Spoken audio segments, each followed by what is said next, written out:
Hi you guys, it's Rhiannon. Welcome back to Tarot Vlogmas. I've been MIA for a couple days. Um, that's what happens when I get a little bit too emotional and then I'm like shut down and I'm like, what am I doing? And I go through all those things in my head of like, you should just shut up.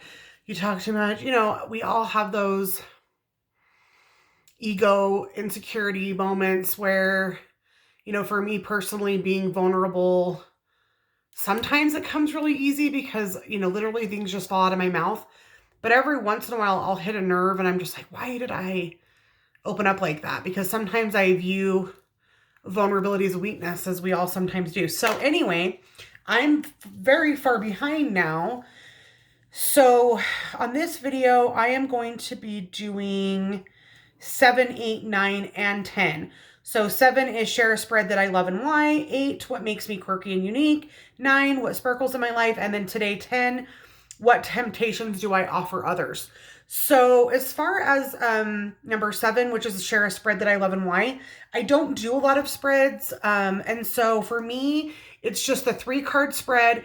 Personally, again, 99.9% of my readings are for others on the hotlines. So time is of the essence. So I find a quick 3-card spread gives me a past, present, future. I use it as an overall yes or no if that's applicable. If the majority of the cards are upright, it's a yes. If the majority of the cards are upright, it's a no. That's not always going to be accurate, but like I said, most of the time it is. I tend to look at upright cards as the energy is free flowing and open, and reversals are blocked energy or obstacles. So past, present, future, yes or no. And then I find it to be like the exact amount of information. I think really any more than 3 cards is way too much to decipher, and it makes people overwhelmed, and then it can cause confusion. Too much information can cause confusion. So for me, favorite spread, 3-card spread, and that's pretty much all I use. Unless I'm doing like a specific challenge or something. On the rare occasion that I do read for myself, then I always use a spread, but I'll just look online and see whatever one floats my boat at that time. What makes me quirky and unique? I don't know, and I don't know why I'm so uncomfortable with this question. I'm not a very shy person, and I guess in the tarot community where it's a lot of introverts, maybe that's what makes me quirky and unique, is that I'm actually an extrovert. But like on the Myers-Briggs personality test, I'm an ENFJ. So ENFJ, extroverted, intuitive, judging. What's the N? I can't remember. So I'm not the INFJ, which is, again, a lot of wounded healers, readers, people that are attracted to this type of world tend to be introverted, but I am more extroverted. But I get drained really super duper duper easily. So I love to be out and going, but I need a lot of time to recuperate after that. So even though I'm extroverted, I spend most of my time alone and at home. Ask anybody in my family, like I spend a good 10 hours of each day, at least minimum, by myself. Like, even my family, I just can't be around other people that much. So I feel like in this community, that's what makes me quirky and unique, because I'm not an introvert. I'm not the type of person that you would expect, I guess. That makes me quirky and unique. Okay, and then number 9. What sparkles in my life is my grandson, Max. So here's his little 1-year-old picture where the wild things are. He was Max, the wild one. This was his picture. He's actually 3, almost 4. He's a little Pisces, so he'll be 4 in February. But I also have a granddaughter on the way in April that same daughter, my oldest daughter, is having. And being a grandma, if you guys watched my You and the Tarot video, then you'll know that I said that I was kind of a Queen of Swords type mom. I was a very kind of strict mom. I'm not outwardly warm with my kids. I'm not overly affectionate. And I've always kind of had a little bit of guilt about that. But I can't force something. Like, I adore my daughters. I have 2 girls. And now I'm a stepmom. also, but like you can't just make your, I was not given a lot of affection from my mom or my dad. And so you can't really show something that you weren't taught. And I just wasn't comfortable with it. But as a grandma, all those boundaries are just not there.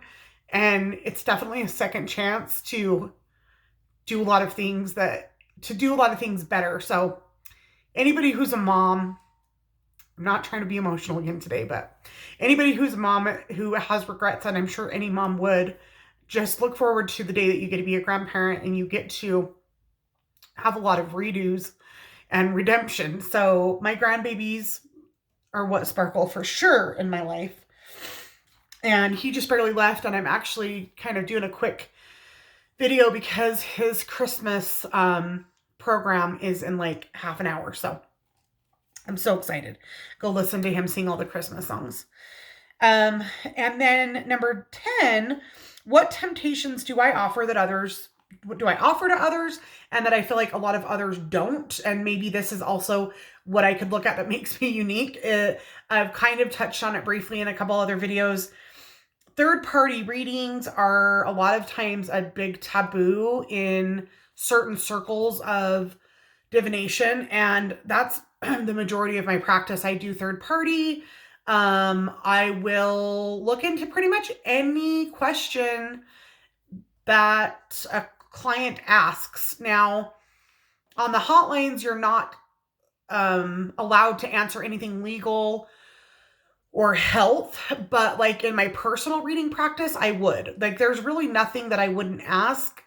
So yeah, I know that might not sit well with everybody, but again, I just don't, it's not that I don't care about other people's opinions. I do, but I have to do what feels right and authentic to me, and it just doesn't bother me.